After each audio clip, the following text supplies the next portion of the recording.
যে এগুলো কি জানো, এই দেখো এগুলো হচ্ছে শরবতি লেবু। শরবতি লেবুটা খাওয়া হয়ে গেছে। দেখো ছোকলাটাও আমি ফেলে দিইনি।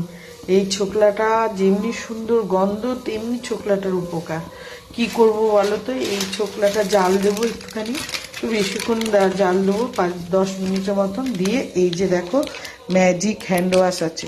এই হ্যান্ড ওয়াশগুলো দাম কম কিন্তু খুব পরিষ্কার হয়, খসখসে হয়ে যায় হাতটা না, একদম খসখসে হয়ে যায়। তার জন্য কি করব বলো তো, এই যে জলটা হবে, এই শরবতি লেবুর এই খোসাটার জলটার মধ্যেই এইটা গুলবো। গুললে যেমন সুন্দর গন্ধ তেমনি হাতটা একদম প্লেন হয়ে যায়, তেলতেলে হয়ে যায়। তাহলে হাতের কোনো ক্ষতি হয় না, আরও ভালো হয়। তোমরা এটা করো, দেখবে ক্ষতি হবে না, ভালো হবে। না হলে কিন্তু এটা ভীষণ খসখসে হয়।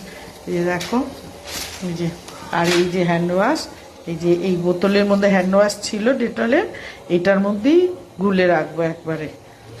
তাহলে ভিডিওটা যদি ভালো লাগে আর করে দেখো, তাহলে একটা লাইক কমেন্ট করে দিও। টাটা।